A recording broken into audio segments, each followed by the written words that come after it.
Listen to the following talk. My mother-in-law, who is nearly 70, still waits on my husband every day, bringing him his meals and drinks. Each passing day, I feel increasingly tense, fearing I may not have the patience to hold out until we can live independently.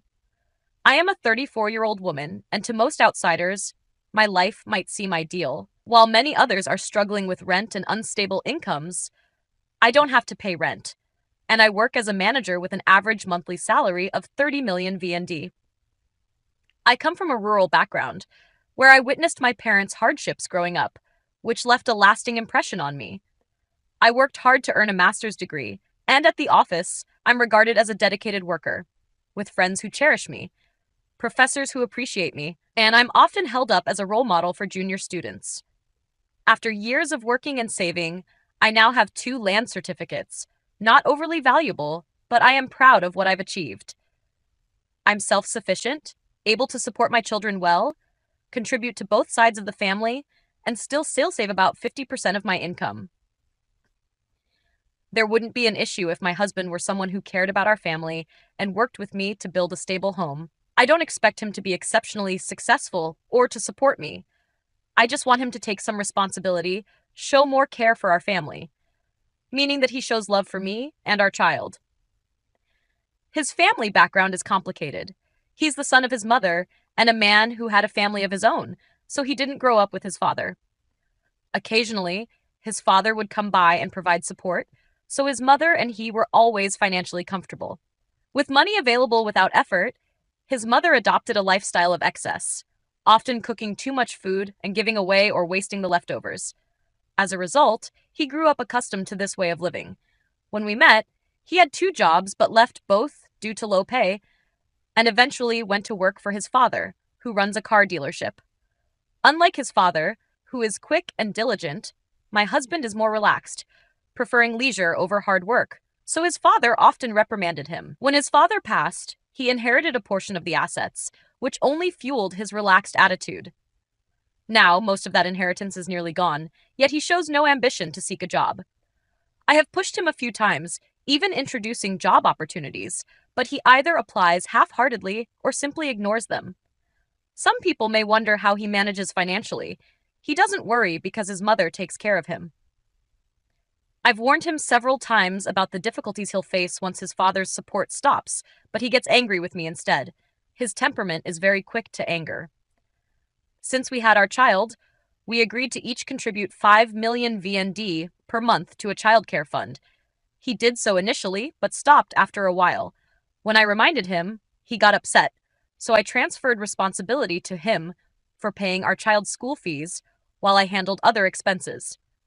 About a month ago, when he was 3 months overdue on our child's school fees, the school called his mother in to discuss it, and she approached me as though expecting me to pay.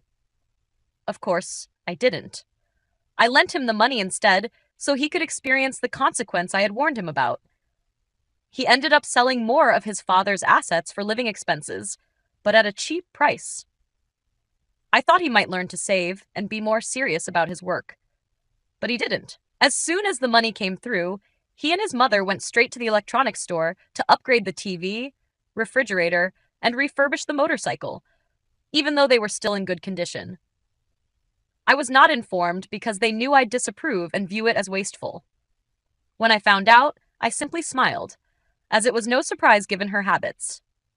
She always keeps at least 5 pairs of shoes, some of which go unworn.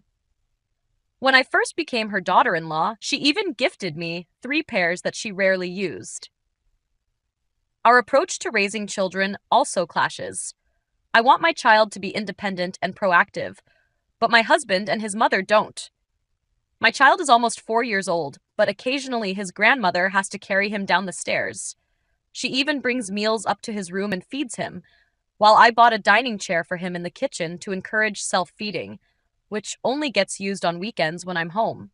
I also try to limit his screen time and encourage outdoor play and family interaction, while she lets him use the phone for hours to keep him still. When I bring this up, she and my husband sulk, feeling I'm being difficult.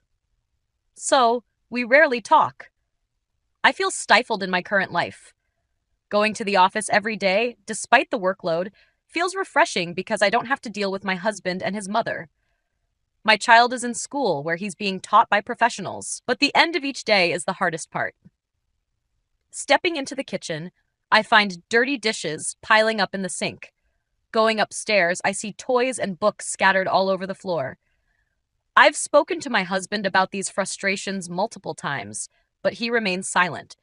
His day typically involves dropping our child off at school, having breakfast, then playing games or scrolling the internet until the afternoon, at which point his mother brings food right to his desk. Despite being nearly 70, she still serves him hand and foot. Being so spoiled, he hardly shows any concern for my struggles or feelings. I genuinely don't care for my life as it is now. I can feel myself stagnating, becoming more irritable, tense, and exhausted, with no personal progress. I even fear that if my child continues growing up in this environment, he'll develop the same entitled and dependent habits. But moving out on my own right now makes me hesitate, mainly because I don't feel brave enough to be a single parent with a young child. I plan to wait another year and a half until my sister moves to Saigon for college. Then, I'll buy an apartment for the three of us, and having her around will make me feel more secure. However, waiting that long feels unbearable. Readers, I would appreciate any advice. Thank you. Sincerely. This content is just an example for learning English. Thank you for watching. How do you feel about this video? Please leave a comment below.